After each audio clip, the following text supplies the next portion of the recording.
Jetzt sind wir auch schon hier und damit darf ich Sie nach unseren etwas technischen Schwierigkeiten herzlich zu unserem Webinar LKSG in der Praxis, wie Emma Sleep die Herausforderungen und Sorgfaltspflichten des LKSG meistert, begrüßen. Danke, dass Sie sich heute ein bisschen Zeit für uns nehmen und diese Stunde heute hier mit uns verbringen. Ich darf recht herzlich begrüßen einmal Caroline Scheller, Sustainability Managerin bei der Emma Sleep GmbH.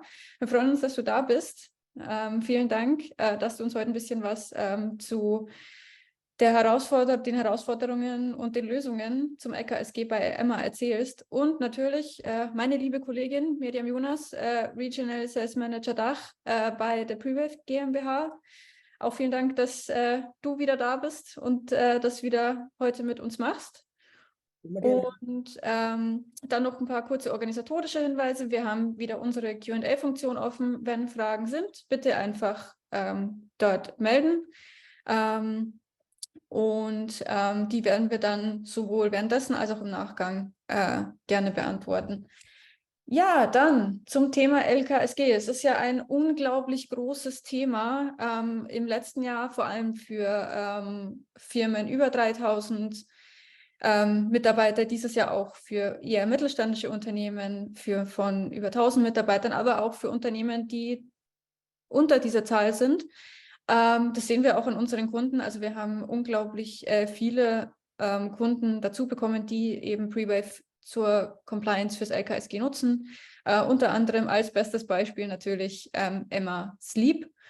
Und dann würde ich sagen, steigen wir jetzt gleich mal in das Thema ein. Miriam, stage is yours. Ja, super. Vielen lieben Dank. Auch danke, Caroline, dass du da bist. Brandaktuell das Thema LKSG, wie die Nina auch schon gesagt hat, für Firmen, die dieses Jahr schon quasi dokumentationspflichtig sind und nächstes Jahr einen Report abgeben müssen. Und dann natürlich auch ein paar indirekt betroffene Firmen, die das quasi auch von ihren Kunden dann übernehmen müssen.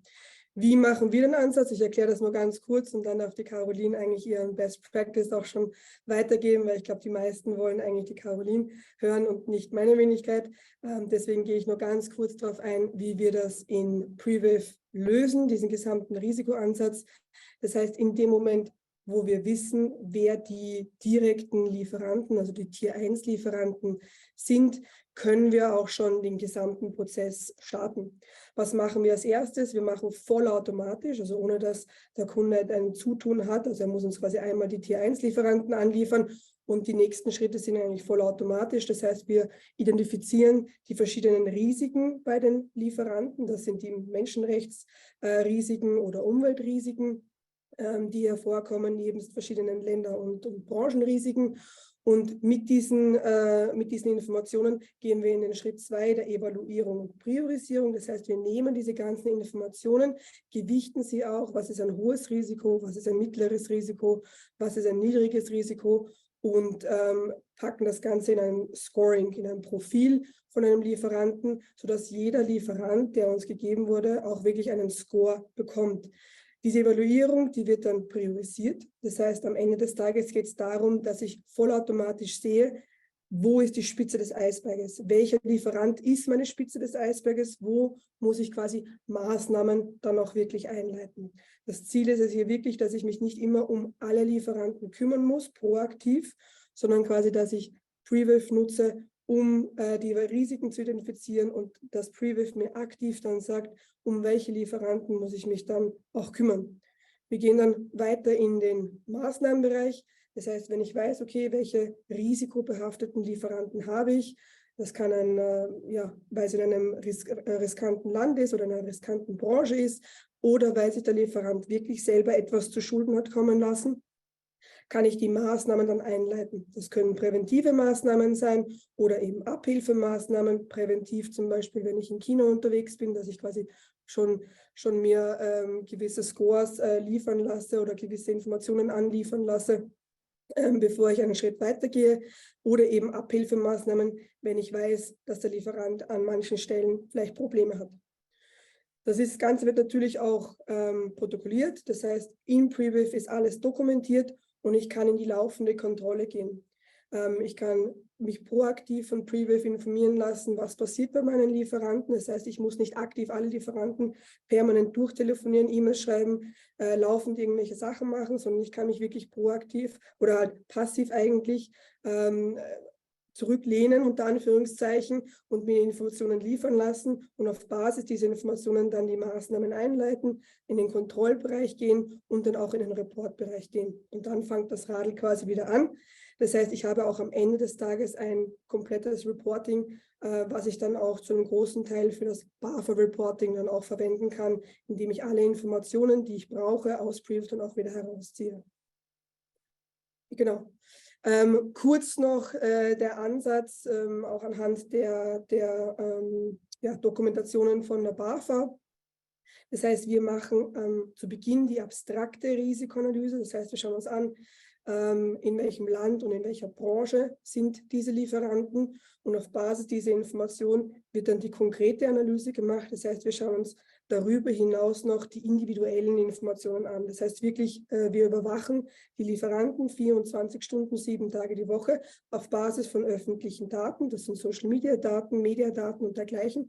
Das sind knapp 10 Millionen Datenpunkte, die wir jeden Tag mit unserer KI, mit unserer künstlichen Intelligenz abgrasen und dann auch filtern und aufbereiten. Und auf Basis dieser Informationen, dieser Scores, können wir dann herausfiltern eben, wer sind die riskanten Lieferanten in der eigenen Lieferkette. Und dann kann der Kunde auf Basis dieser Informationen präventive bzw. Abhilfemaßnahmen dann auch einleiten. Grob zu dem Prewave-Ansatz. An diesem Punkt, glaube ich, wird es dann spannend, weil in der Theorie, wie gesagt, wir sind ein Informationsdienstleister, in der Theorie klingt das alles recht logisch. Es muss aber immer zum Kunden passen. Unsere Kunden haben gewisse Anforderungen, nicht nur, dass es einfach funktioniert, sondern auch, wie das Handling ist, wie auch die Zusammenarbeit ist. Da kommen auch noch subjektive Kriterien auch spielen damit rein. Und an dem Punkt würde ich dann auch an die liebe Caroline weitergeben, wie Emma Sleep sich dafür entschieden hat, mit uns zusammenzuarbeiten, auf Basis von welchen Kriterien und wieder die ersten Schritte auch sind, weil wir haben die Zusammenarbeit seit knapp einem Jahr jetzt schon. Caroline, bitte. Danke, Miriam. Und ja, danke nochmal an das Prewave-Team, dass wir hier die Möglichkeit haben, unsere ersten Einblicke in Prewave zu präsentieren und auch natürlich, wie wir das ganze LKSG angegangen sind. Ja, und zuerst möchte ich noch mal ein paar Worte zu unserem Unternehmen verlieren. Also Emma Sleep.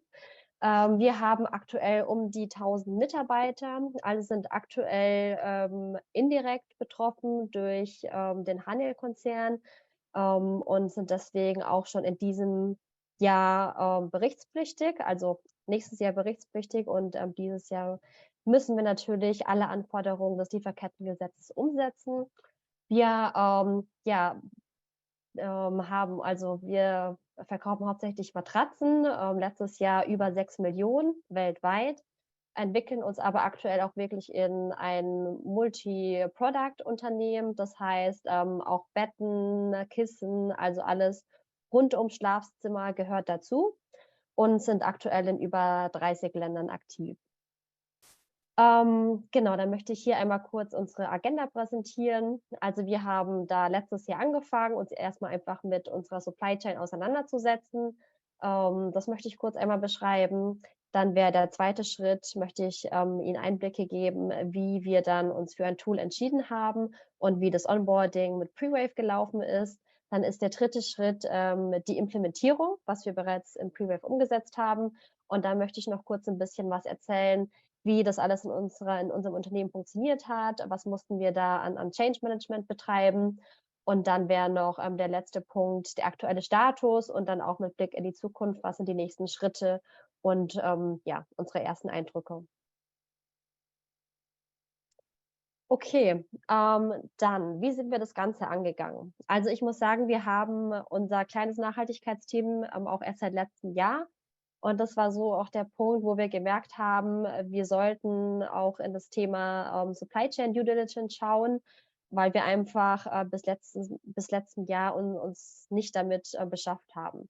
Das heißt, wir haben uns erstmal die Anforderungen des Lieferkettengesetzes angeschaut, Das heißt, okay, Risikoanalyse, was ist darunter zu verstehen, wie muss sie durchgeführt werden? Dann auch Präventionsmaßnahmen, was gehört dazu, Abhilfemaßnahmen. Genau, also haben wir uns ja erstmal einen Überblick verschafft.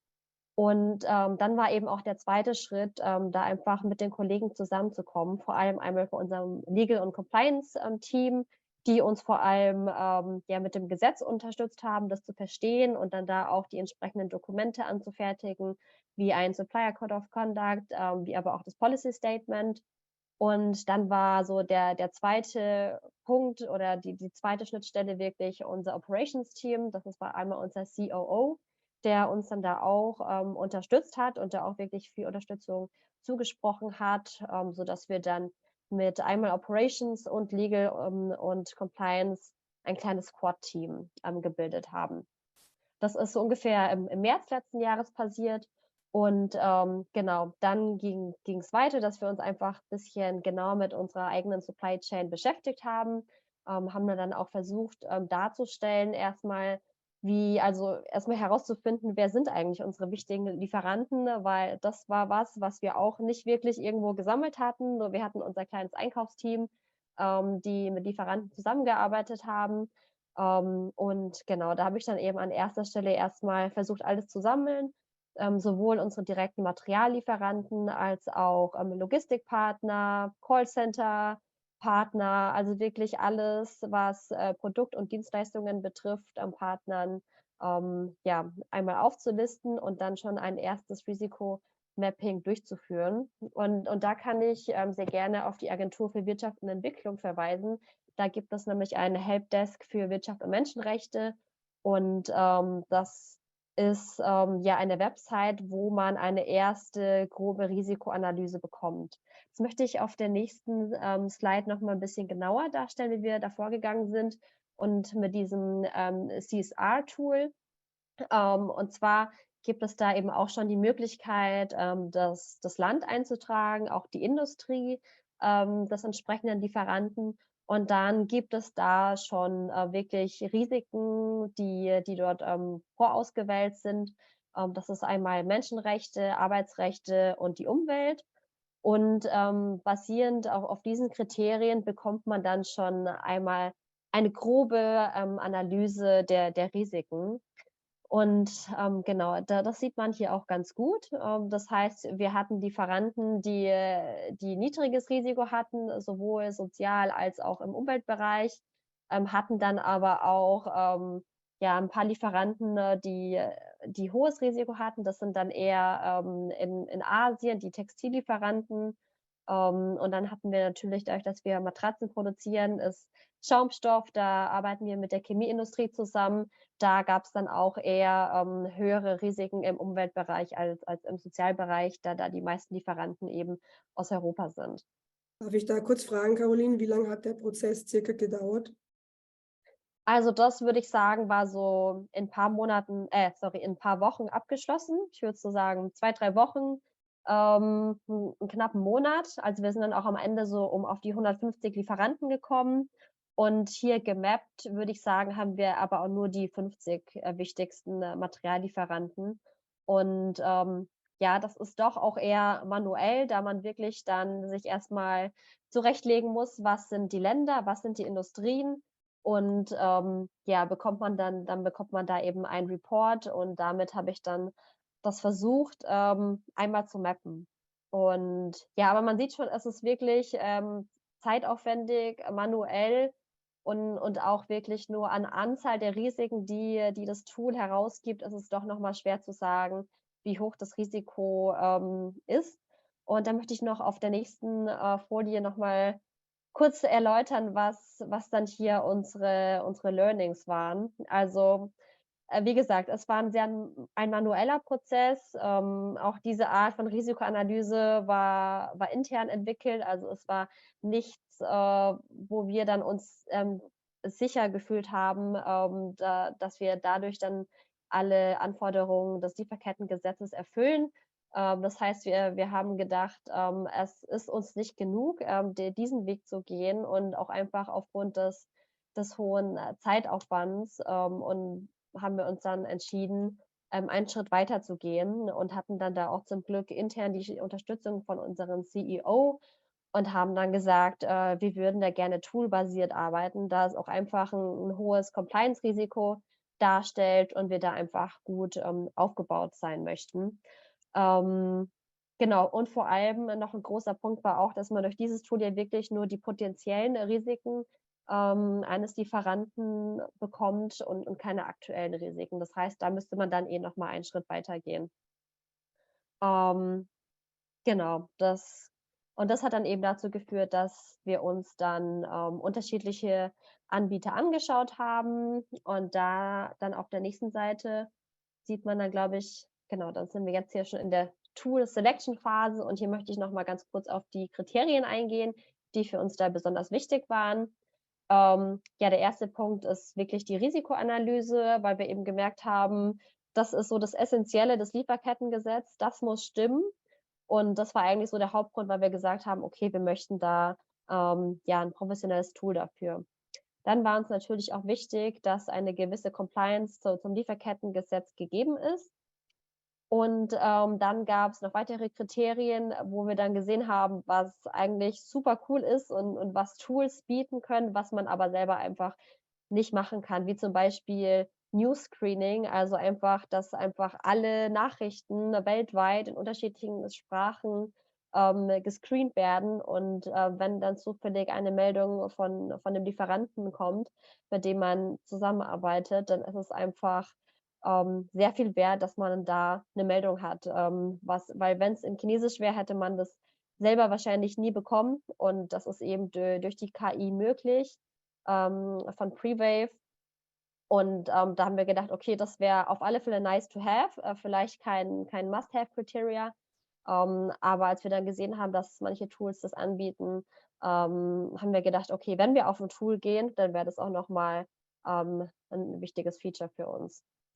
Genau, dann hatten wir noch den Punkt Cultural Fit. Das war für uns auch wichtig, dass es einfach von der Unternehmenskultur passt. Also es gibt auch viele Tools, die einfach groß sind und die einfach eher für große Konzerne gedacht sind, die Tausende an Lieferanten haben und vorgefertigte Fragebögen.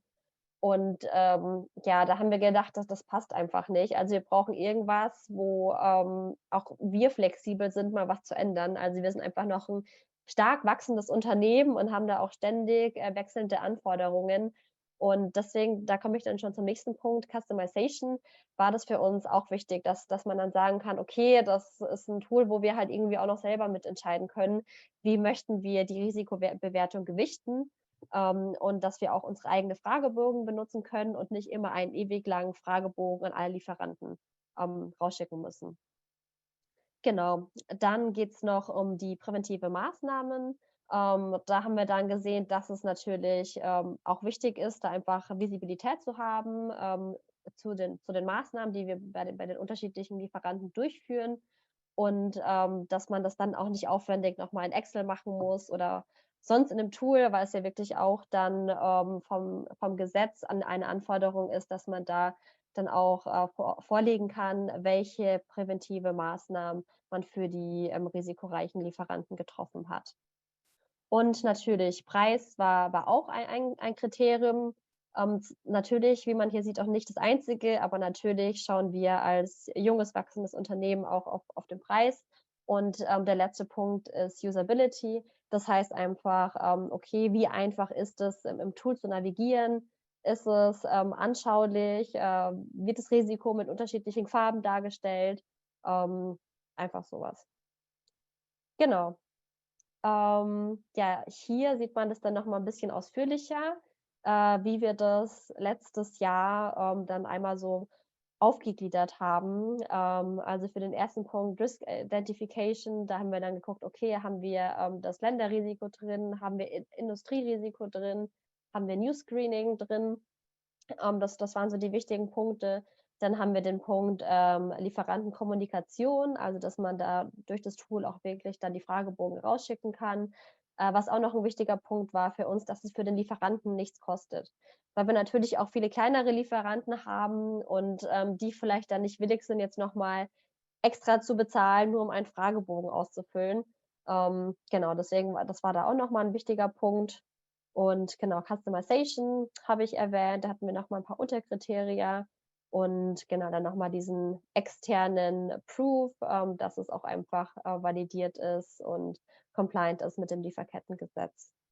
Und hier haben wir dann immer Punkte vergeben zwischen 1 und 5. Das heißt, 5 wäre ja top. Das Tool bietet das wirklich im vollen Rahmen. 1 wäre nein, überhaupt nicht verfügbar. Und dann alles, was 2, 3, 4 ist so mittendrin. Und dann haben wir natürlich die Kriterien auch dementsprechend noch gewichtet. Und ja, hier sieht man dann auch, wir haben uns 5 unterschiedliche Tools angeschaut. Die Alternative wäre dann auch kein Tool zu haben. Und hier sehen wir dann, dass Pre-Wave hier am besten abgeschnitten hat. Genau, okay, dann haben wir uns also für Pre-Wave entschieden. Ich denke, das war so Ende Mai letzten Jahres, also wirklich schon ein Jahr bald zusammen mit Pre-Wave. Und hier möchte ich noch einmal kurz erklären, wie dann so die ersten Schritte aussahen. Also gut, klar, davor stand dann noch erstmal Vertrag und Unterzeichnung. Und nachdem das geschafft war, haben wir dann alle Lieferanten in das Pre-Wave-Tool gebracht. Das ging eigentlich relativ einfach mit einer Excel-Liste, wo wir einfach unsere Lieferanten eingetragen haben. Dazu natürlich dann auch, ich glaube, die Website braucht man immer und dann noch Land und Industrie, sodass dadurch dann eben schon mal der Peer-Score festgelegt werden kann. Dann haben wir noch weitere Sachen festgelegt, wie Access Management und automatisierte E-Mails von der IT-Seite. Und ja, das war so der erste Schritt.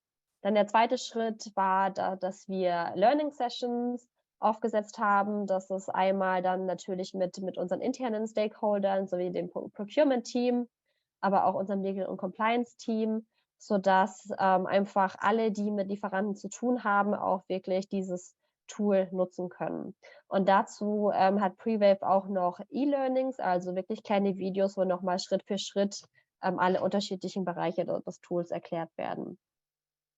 Dann war der dritte Schritt für uns Customization, weil, wie schon angesprochen, war es für uns einfach wichtig, dass wir da selber auch ein paar Einstellungen machen können und da selber ein bisschen mitreden können.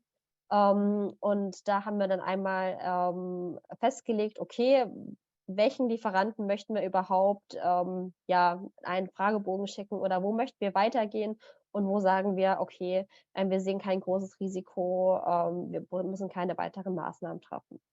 Und dann der zweite Schritt hier war dann auch, dass wir unseren eigenen Fragebogen mit integrieren wollen und den dann auch eben an die Lieferanten rausschicken wollten.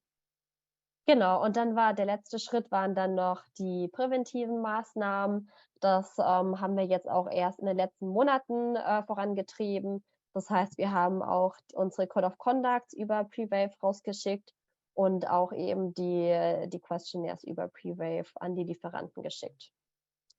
Genau, jetzt habe ich hier schon mal kurz eine Zusammenfassung, was denn beim Onboarding gut geklappt hat und was uns noch Schwierigkeiten bereitet hat. Gut fand ich, dass es eigentlich super einfach war, unsere Lieferanten auf die Plattform zu bekommen. Das ging dann eigentlich wirklich schnell und auch mit Screening. Also wir haben dann eigentlich alle Lieferanten für 2 Jahre historisch gescreent. Also falls da irgendwas mal in den Nachrichten passiert ist, genau, dann hatten wir das eben dann auch direkt dort im System hinterlegt. Und genau, also dass auch dann diese Customization einfach möglich war, das fanden wir auch super.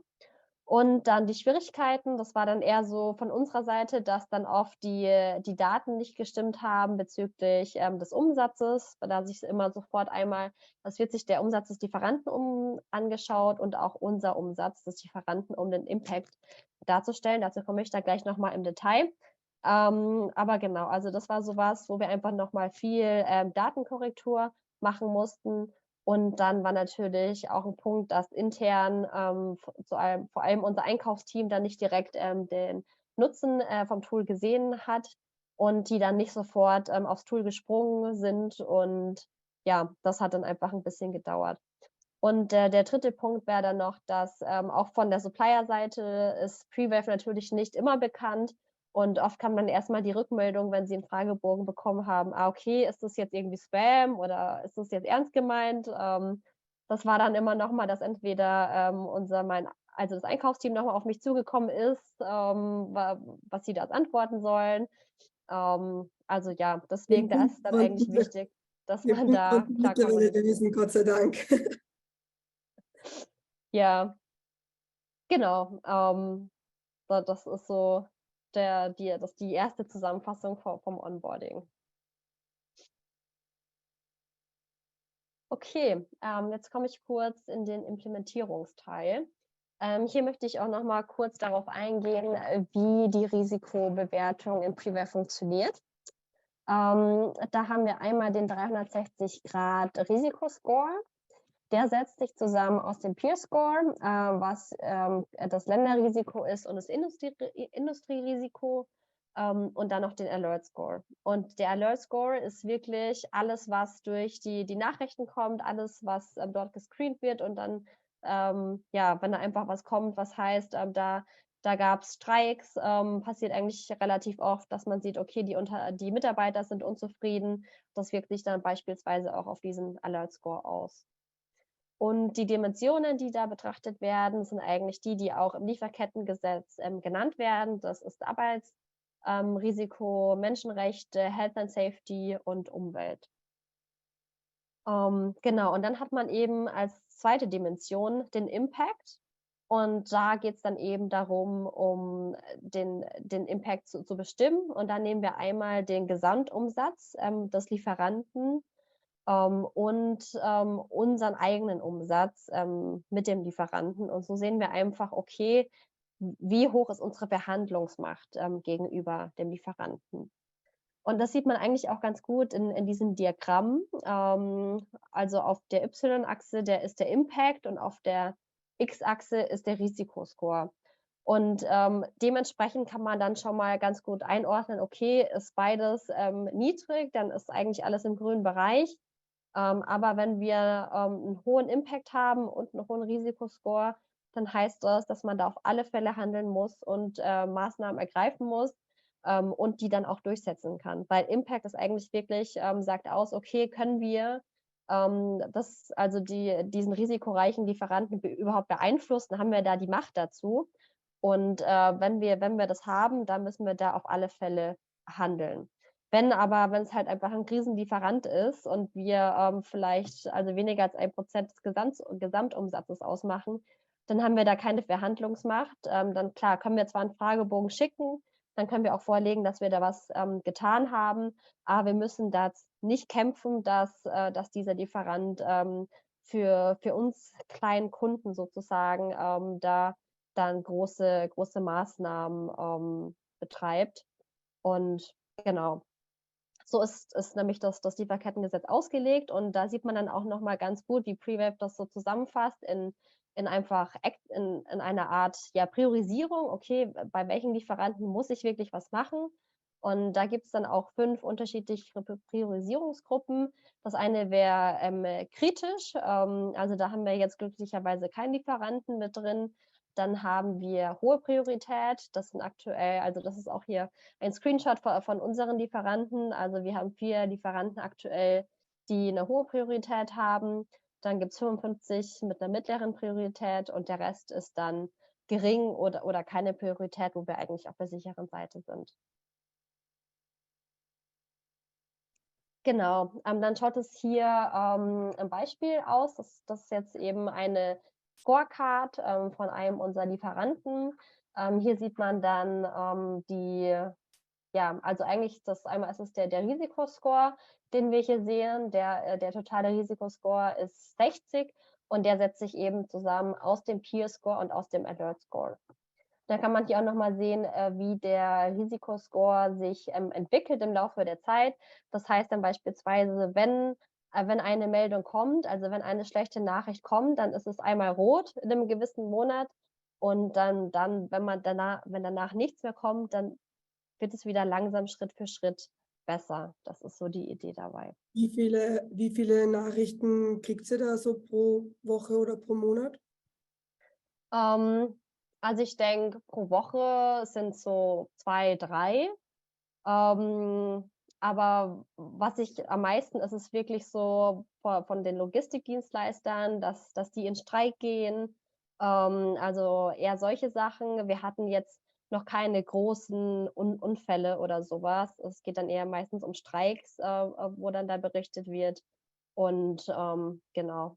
Wie viele, also noch Zwischenfrage, nur weil es auch in den Questionnaires auch drin war oder in den Fragen auch drin ist, wie viele Leute braucht ihr, um quasi eure Lieferanten auch zu überwachen? Also wie viel Manpower, oder muss sich jemanden einstellen, der sich nur mit dem Thema beschäftigt, oder geht das auch nebenher? Also ich denke, es geht auch nebenher.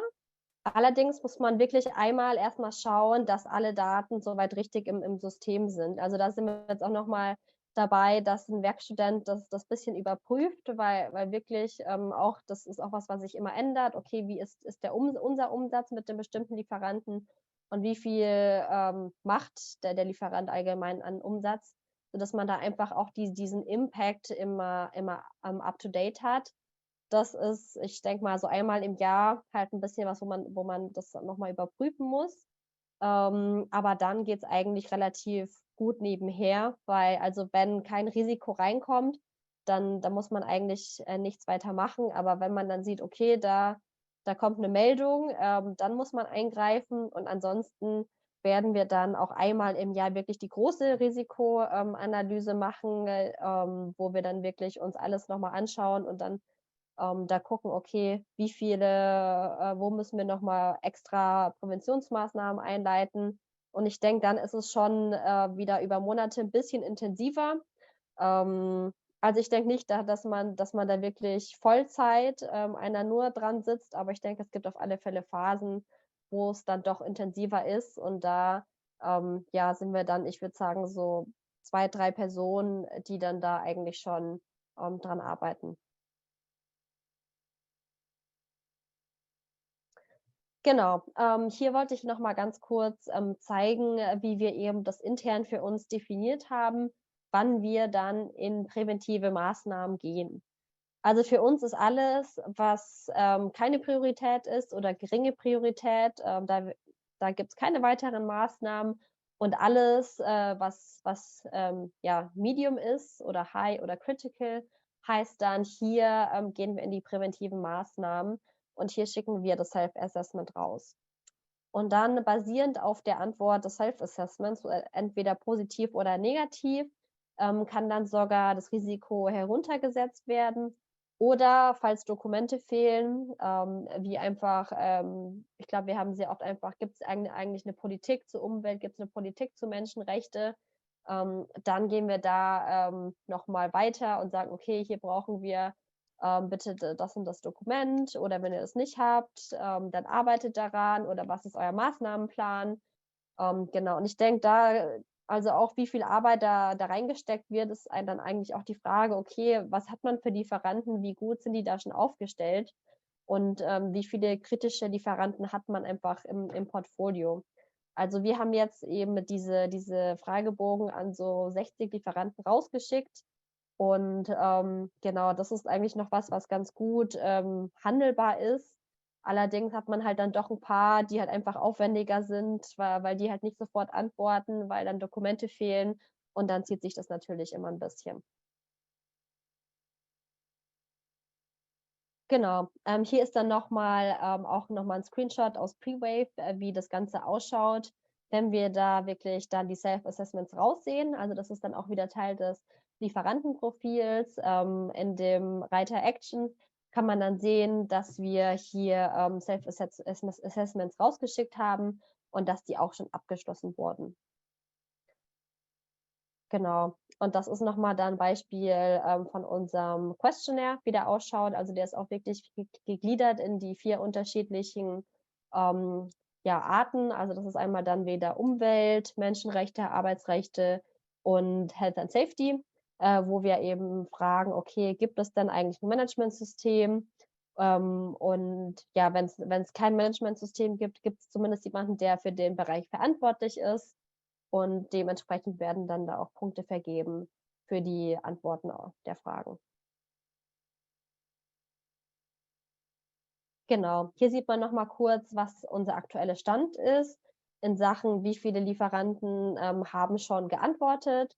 Also aktuell haben wir 10% von den Fragebogen, die, beantwortet wurden. Und wir haben allerdings auch pro Lieferant teilweise mehrere kleine, Fragebogen rausgeschickt, weil das sind eben die Preview-Fragebögen, wo man dann einfach, ich glaube, das sind wirklich nur unter 5 Fragen, und das ist eigentlich relativ schnell beantwortet und wo man dann einfach schon, ja, gut sehen kann, okay, macht der Lieferant was, macht er gar nichts? Und das sieht man dann eben hier auch bei dem Answer Rating. Alles, was grün ist, ist okay. Das ist eigentlich alles 'ne gute Antwort, beantwortet. Und, ja, wenn's rot ist, dann gab's da 'ne Frage, die kritisch war und die nicht gut beantwortet war. Und das ist eigentlich schon mal gibt 'n ersten Eindruck, ja, wo man steht und bei welchen Lieferanten man dann noch mal nachhaken muss. Gut, ja, hier möchte ich noch mal kurz eingehen, wie das jetzt bei uns im Unternehmen aussah. Was hat sich, geändert und wie konnten wir das, durchsetzen? Also einmal ist es natürlich Code of Conduct. Das hatten wir, vorletzten Jahr überhaupt nicht für Lieferanten. Also, eigentlich haben wir einfach, unsere Lieferanten ongeboardet, wie wir Lust hatten. Und das war so die erste große Änderung und vor allem das, war's, dass der Code of Conduct nicht nur für Neulieferanten galt, sondern auch für alle, Lieferanten, die wir schon im System hatten. Das heißt, wir mussten da wirklich noch mal oder das hatte auch unser Procurement Team, angetragen, dass der Code of Conduct von allen Lieferanten unterzeichnet wird. Und, da haben wir eigentlich schon eine ganz gute Rücklaufquote und ja, ist aber trotzdem 'n Prozess, wo man natürlich immer noch teilweise auf Antworten wartet. Genau, dann auch einfach dieser noch mal kurz zurück bitte. Genau, der Onboarding-Prozess, hat sich dann auch geändert, weil davor war es auch wirklich so, wir konnten, ja, neue Lieferanten aufnehmen ohne wirkliche Barrieren. Und, da haben wir jetzt gesagt: „Okay, bevor ein neuer, Lieferant ins System kommt, müssen wir den erstmal mit im Pre-Wave aufnehmen. Und falls er dann wirklich, kritisch ist oder ein hohes Risiko, muss man sich das erstmal genau überlegen, ob man diesen Lieferanten aufnimmt. Und okay, wenn das trotzdem der Top-Lieferant ist mit den besten Preisen, muss man dann natürlich dann direkt, anfangen, mit Präventionsmaßnahmen und, Fragebogen rausschicken, um einfach da das Risiko zu vermeiden. Ähm, genau, und das hat dann eben damit zu tun, dass man dann eben weitere Maßnahmen raussendet. Und ja, wie haben wir das gemacht? Also, es ist einmal, dass man wirklich so die Kollegen aus dem Einkauf von Anfang an mit reinnimmt, den neuen Prozess erklärt, auch, dass es wichtig ist. Und klar ist es für die jetzt oft ein Schritt zusätzlich, aber es ist einfach, 1. ja 'n gesetzliches Requirement. Also, wir müssen da durch und am Ende ist es, denke ich, auch auf alle Fälle hilfreich, weil man einfach viel mehr Informationen über den Lieferanten hat und, dann da auch entsprechend, besser handeln kann und auch besser umgehen kann mit den Lieferanten. Und genau, dann haben wir natürlich auch intern, Trainings gemacht, sowohl auch fürs ganze Unternehmen, für alle, die irgendwie in der Lieferkette was zu tun hatten und, haben da auch einfach noch mal, ja, den neuen Prozess, erklärt, um das einfach allen Kollegen klarzumachen.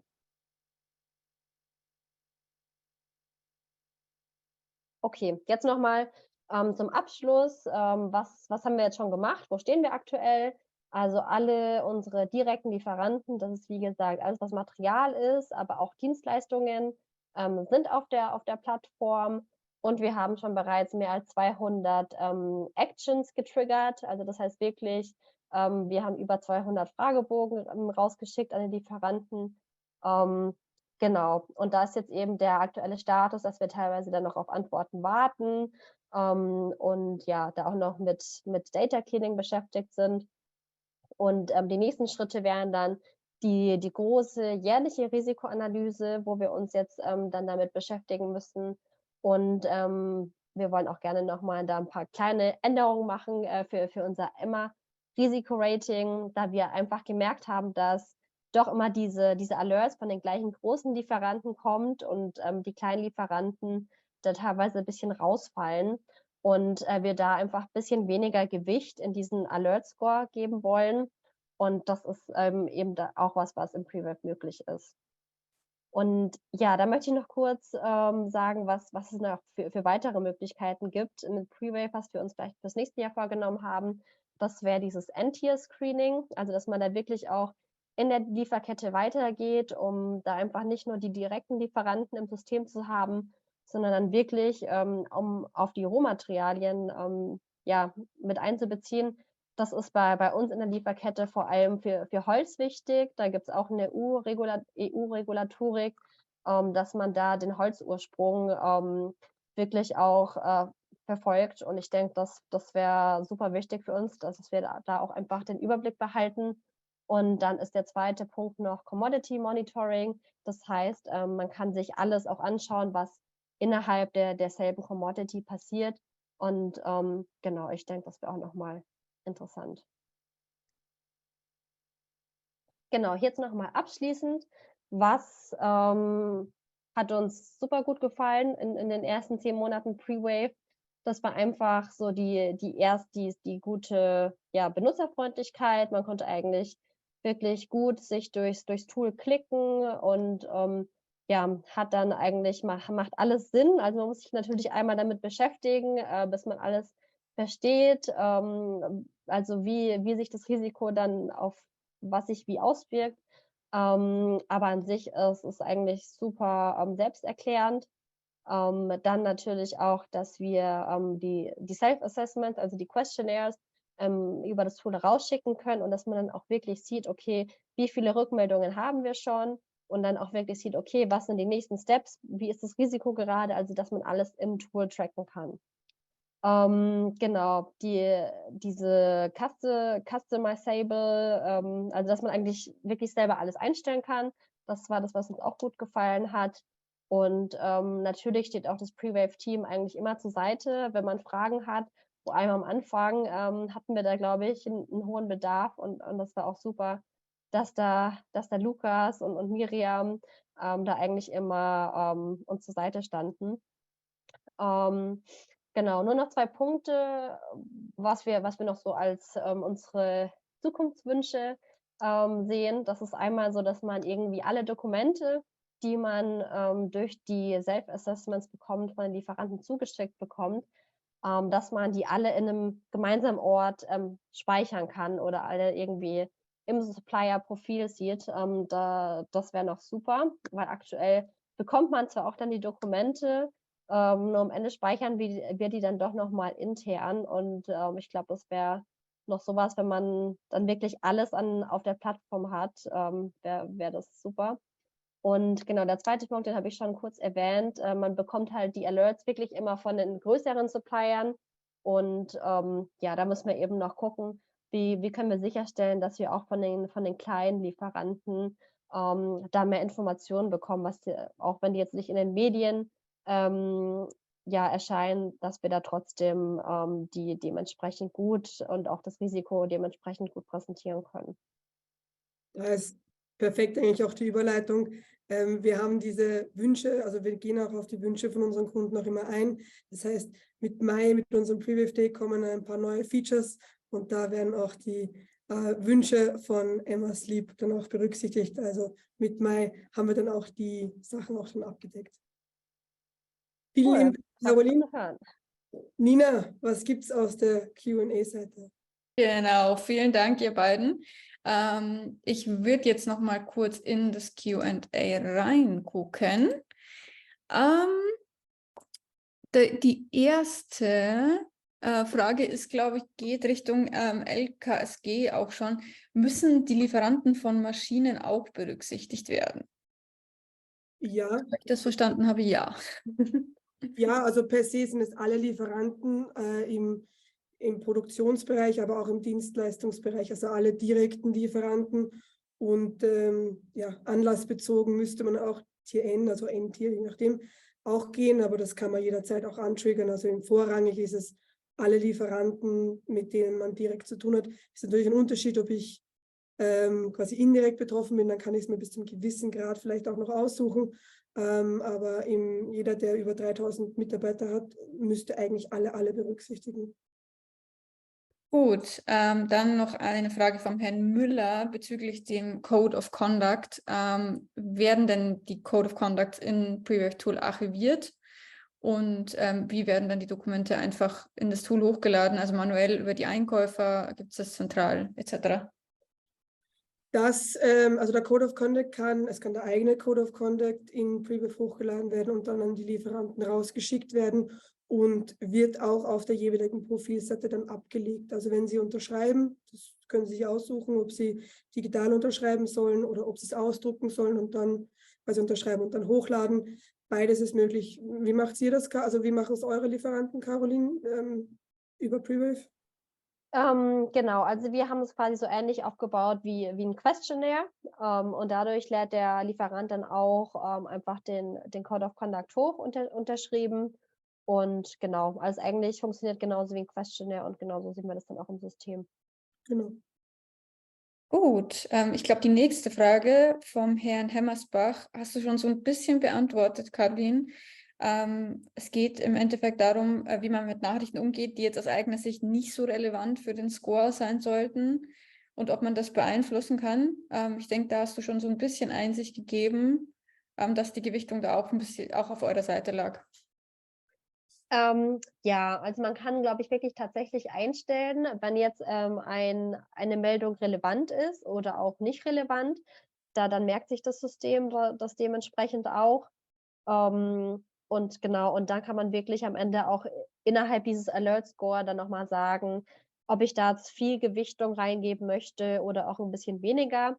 Also ich weiß, dass Prewave da die Gewichtung eher hoch hat. Nur da haben wir jetzt eben gemerkt, in unserem Fall ist es vielleicht nicht die beste Option, da wir auch einfach viele kleinere Lieferanten haben, wo einfach nicht immer was kommt.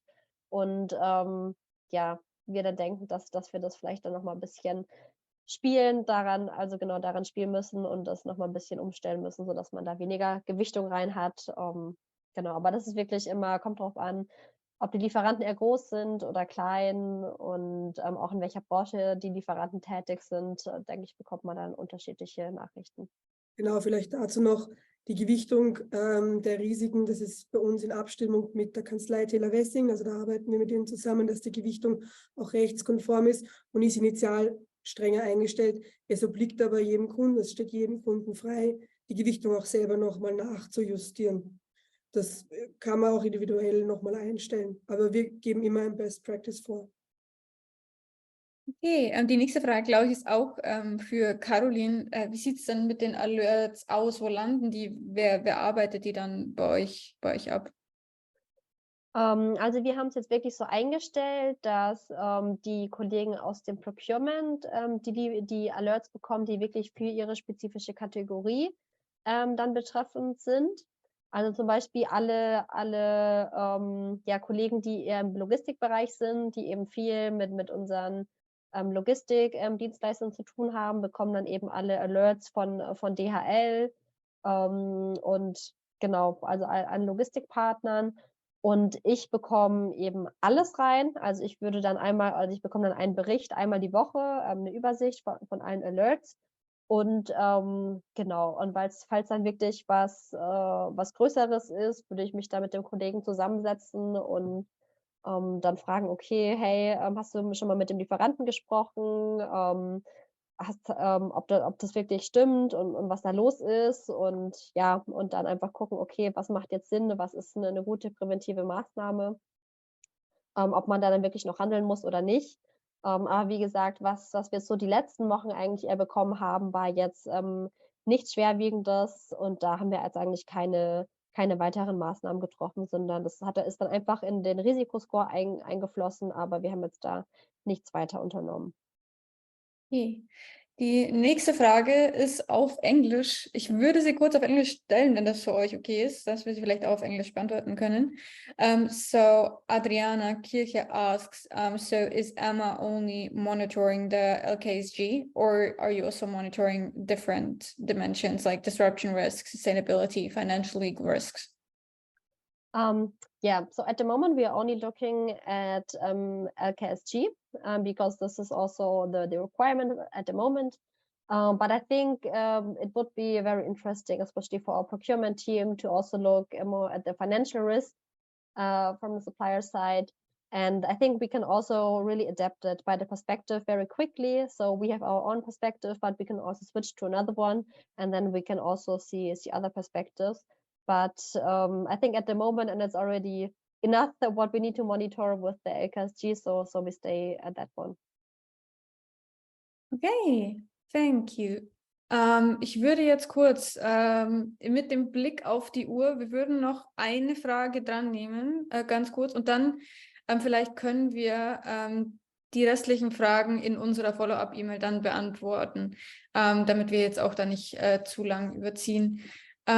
Ich würde jetzt noch kurz die Frage von der Frau Stoffels, die geht auch an Emma, wurde dann Prewave auch für die Risikoanalyse im eigenen Geschäftsbereich genutzt? Und falls ja, wie war da die Erfahrung? Falls nein, wie wird zum Beispiel sowas im Rahmen des Compliance-Risikomanagements bei Emma gehandhabt?